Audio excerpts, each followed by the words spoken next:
I still remember that night, not because I want to, but because no matter how hard I try, it refuses to leave me. My name is Daniel, and if you are listening to my story today, you might think I'm a strong man. But the truth is, I was once just a scared 13-year-old boy who lost everything in a single night. Back then, life was simple. I was in 8th grade, sitting in the middle row of my classroom, trying to solve math problems while secretly passing jokes to my friends. My biggest worry was homework, and my biggest dream was to make my parents proud. I wasn't rich, I wasn't special, but I was happy.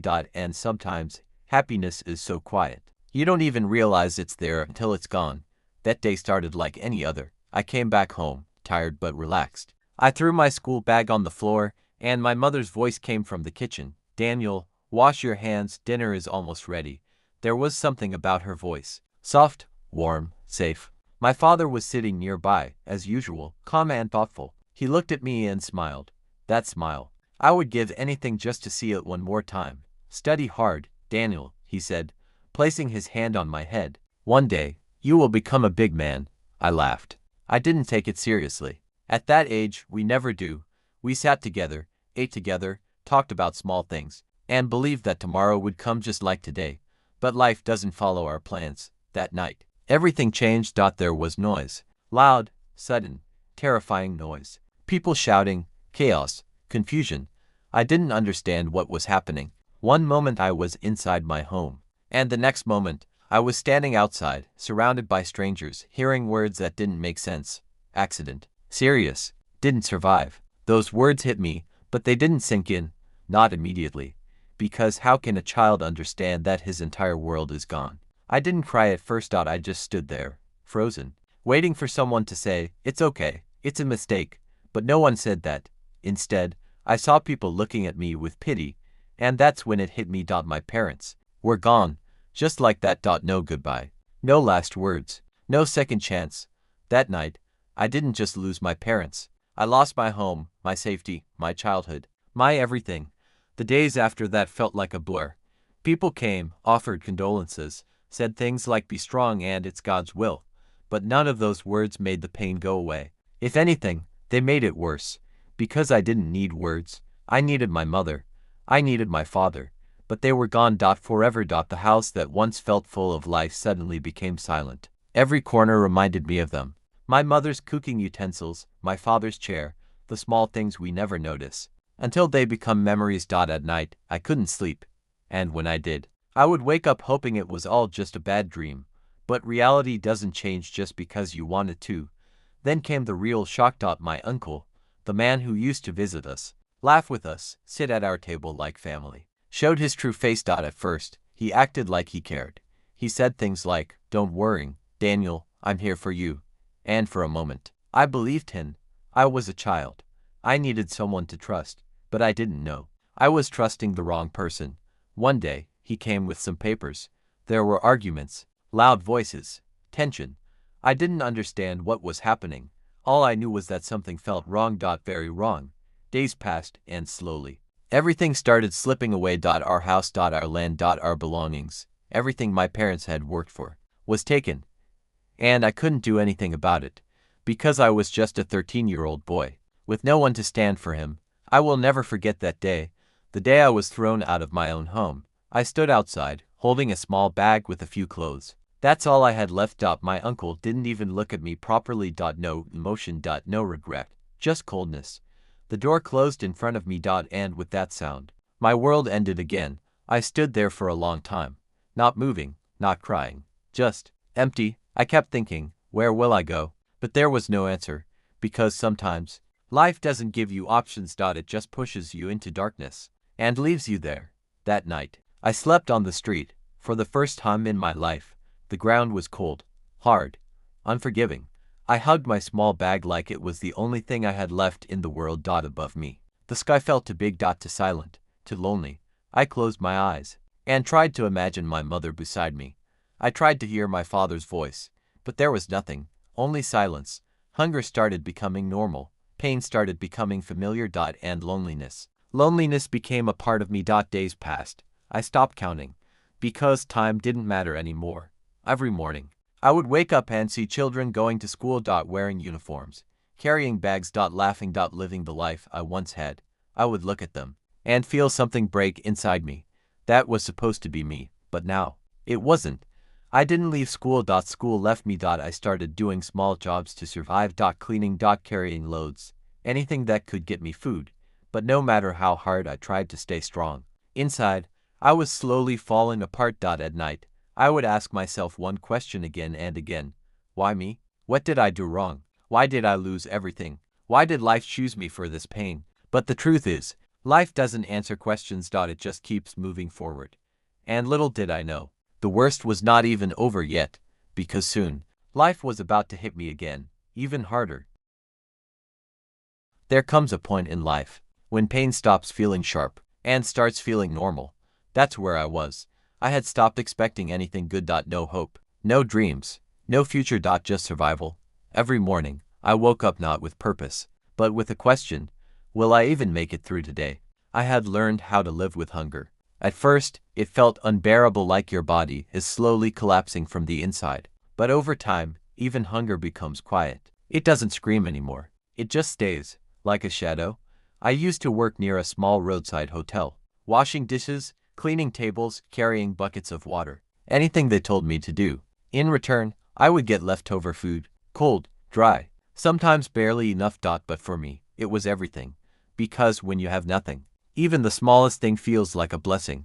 But the hardest part wasn't the hunger. It was watching other children, kids my age, wearing clean uniforms, laughing with their friends, talking about homework, exams, teachers, normal things, things that used to be my life. I would stand there, quietly, watching them from a distance, not because I wanted to, but because I couldn't stop myself. It felt like looking at a version of me that no longer existed.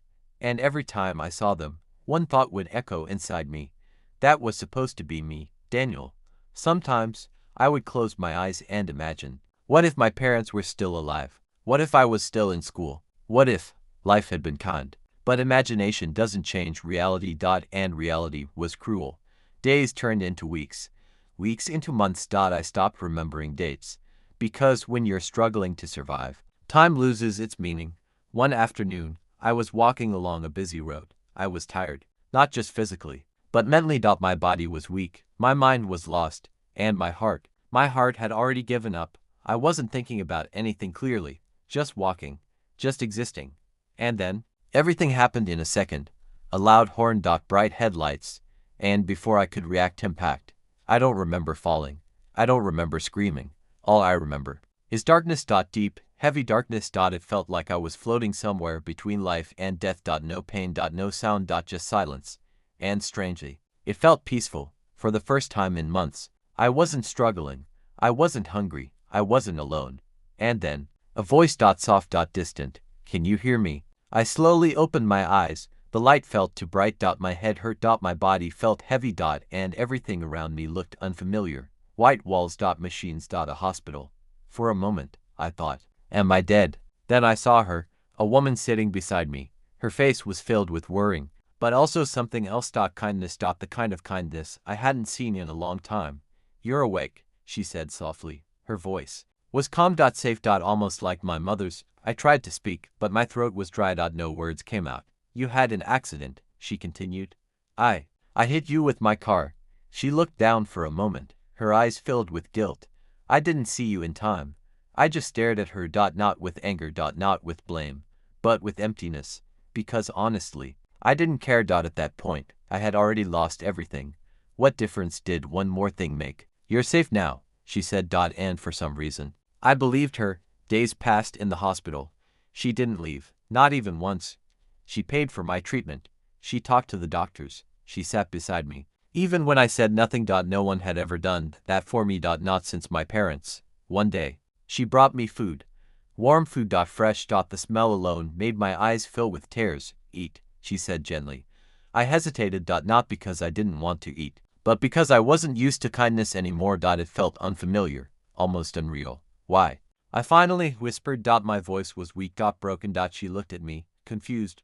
Why what? Why are you helping me? There was a pause, a deep, emotional silence. Then she said something I will never forget. Because no one deserves to be alone like this. Those words, they broke something inside me. For months, I had been invisible, forgotten, ignored, and now someone was looking at me like I mattered. Tears rolled down my face. I couldn't stop them. That was the first time I cried. Not because of pain, but because of kindness. Days later, I got better, physically, but emotionally. I was still that broken boy. One evening, she asked me a question, a simple question, but it carried the weight of my entire life. Daniel, do you have anyone? I stayed silent. Because how do you answer that? Do you say no? Do you explain everything? Do you relive the pain? I just looked down, and in that silence, she understood everything. Her eyes filled with tears. I don't have a son, she said softly. But, if you allow me, she paused. Her voice trembling. I want to be your mother. Time stopped. Those words, they felt too big. Too impossible. A part of me wanted to believe her. To accept. To hold on to this chance. But another part of me was scared. Because I had already lost everything once. What if I lost this too? I looked at her. Really looked at her. And for the first time in months, I saw something I thought I would never see again. A home. Tears filled my eyes. My voice shook. Will you really stay? She held my hand tightly. I promise. And in that moment, for the first time after losing everything, I didn't feel alone anymore. But I didn't know. This was just the beginning, because the real journey, the real transformation, was still ahead. There are moments in life when you don't realize you are being saved. Until much later. That was me. When she said she wanted to be my mother, I didn't understand what it really meant at first. I had lost the meaning of family a long time ago. For me, home was just a word. Something other people had, not me. But slowly, things started to change. After I left the hospital, I didn't go back to the streets. I went somewhere I had never imagined I would go again. A real home, clean walls, a soft bed, warm food, a roof that didn't leak when it rained. At first, I didn't feel comfortable, because when you've lived in pain for too long, peace feels strange, almost suspicious. I would sit quietly in a corner, afraid to touch anything, afraid I might lose it all again. Every sound made me nervous. Every silence made me think something bad was coming. She noticed everything. She never forced me. She never shouted. She just stayed patient. Every day, she would sit with me and talk gently. Did you eat today? Did you sleep well? Do you like this food? Small questions, but they meant everything to me, because no one had asked me anything like that in a long time. One evening, she placed a small notebook in front of me. What is this? I asked quietly. She smiled. Your future. I didn't understand. She sat beside me and said something that changed my life. Daniel, you will go back to school. I laughed. But it wasn't a happy laugh. It was disbelief. School. I whispered. People like me don't go back. She looked at me firmly. People like you don't give up. For the first time in years, someone believed in me more than I believed in myself. The next week, she bought me books. New books. Clean pages. No torn edges. No missing pages. Just possibilities. When I opened them, my hands shook. It felt like touching a life I had lost. Going back to school was not easy. I was older than other students in my class. I didn't know how to behave anymore. I had forgotten basic things, but I went anyway. Every day, even when I felt ashamed, even when I felt out of place, because she believed in me. And that belief became my strength. At first, people looked at me differently. Some students whispered, some laughed, some ignored me. I heard things like, who is he? Why is he so old? Does he even belong here? And every word hurt, but I didn't respond, because I had already survived worse than words. Instead, I focused on one thing. Learning. Every night, I studied under a small light, sometimes until my eyes hurt. Sometimes until I fell asleep on the books. But I didn't stop. Because for the first time in my life, I had something to fight for. She supported me in every way. She paid my fees. She helped me with books. She even sat with me sometimes while I studied, just to make sure I didn't feel alone. One day, I asked her quietly, why are you doing all this for me? She looked at me for a moment and said, because someone once saved me too. That was all she said. No long explanation. No emotional speech, just truth. And somehow, that was enough. Years passed, slowly, painfully, beautifully. I started improving in school. First average. Then good. Then one of the top students. I still remember the first time I got full marks in a test. I stared at the paper for a long time, not because of the marks, but because I couldn't believe I was capable of it. I showed it to her that night. She cried. Not loudly. Just quietly. And hugged me.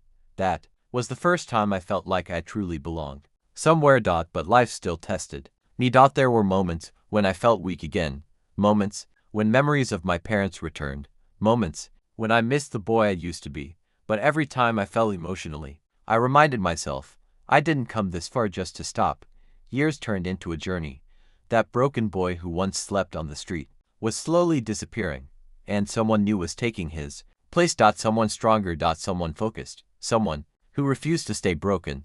I worked harder than anyone around me, because I knew something others did in single quotes. I knew what it means to lose everything, and I knew I could never afford to go back there. Finally, the day came, the day I completed my higher education. I stood on stage, holding my achievement. People clapped. Cheered. Smiled. But I wasn't looking at them. I was looking at her, the woman who once saved my life, the woman who became my mother. She was crying again, but this time, they were tears of pride. I walked down the stage and went straight to her. I hugged her tightly and whispered, "This is yours too." She shook her head. "No, Daniel, this is your life." But I knew the truth. Without her, there would be no life to speak of. That day, I realized something very important. Sometimes, family is not the one you are born into. Sometimes, it is the one that finds you when you are completely lost. And just when I thought my story had reached peace, life had one more chapter waiting for me. A final test. One that would decide everything. There is a strange thing about life. Just when you think the storm is over, another wave comes. I had survived loss. I had survived hunger. I had survived loneliness. And I had survived myself. But I didn't know. Life was still not done testing me. Years had passed since that broken 13-year-old boy was thrown onto the streets. Now I was standing in a completely different world. I had education. I had respect. I had opportunities. People knew me not as a homeless child anymore, but as someone who worked hard, someone who earned his place in life. But deep inside me, I was still Daniel. The boy who lost his parents, the boy who slept on cold roads, the boy who once believed he would never become anything. After completing my studies, I started working hard. I didn't choose an easy path. I chose the path where I could help others, because I knew what it feels like to have no one. Every time I saw a struggling child, I saw myself in them. Every time I saw hunger, I remembered my past. Every time I saw loneliness, I felt it again. And that pain became my strength. I worked day and night. Slowly, my life started changing. People started recognizing my work. I was invited to places I never imagined I would enter. Big offices, important meetings, respectful environments. But no matter where I went, I never forgot where I came from, because I knew one truth very clearly. If I ever forget my past, I will lose my future. One evening, I stood outside a large building. It was my own. My company. My achievement. But instead of happiness, I felt something deeper. Silence. Not empty silence, but heavy silence. Because success feels different when you remember the pain behind it. I closed my eyes, and suddenly, I saw everything again. My mother's smile. My father's hand on my head. The night everything ended. The street where I slept. The hospital bed. Her voice saying, "I want to be your mother." Everything came back like a storm inside my heart. And I realized something. I didn't become successful because life was easy. I became successful because life was cruel. One day, I went back to the place where everything started. My old neighborhood. It had changed, but I hadn't. As I walked through the streets, memories followed me. Every corner had a story. Every wall had a memory. Every step felt heavier than the last. I stopped in front of a small empty space. That was where my house used to be, the house I lost. The house where my parents last smiled.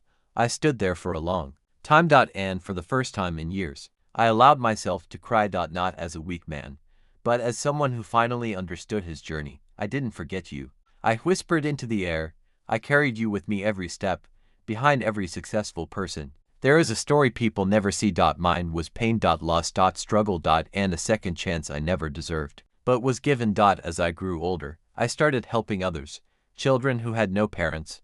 People who had no hope. Students who thought their life was over. Because I knew one thing. A small kindness can change an entire life. Just like she changed mine. Yes, her. The woman who hit me with her car. The woman who became my mother. The woman who didn't walk away when she could have. She didn't just save me. She rebuilt me. One day, I sat beside her, She was older now. Her hands were softer, slower, but her eyes were still the same, full of kindness.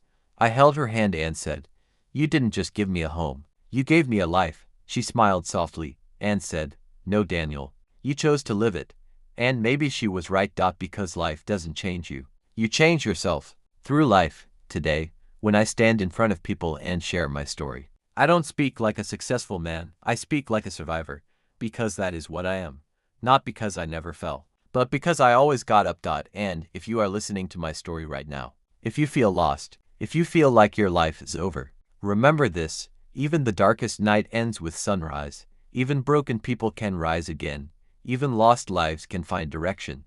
I was Daniel, a boy who lost everything, but I am also Daniel, a man who found everything again, in a different form. And if life ever breaks you, don't ask why. Just remember my story, and keep going, because your ending might just be the beginning of something beautiful.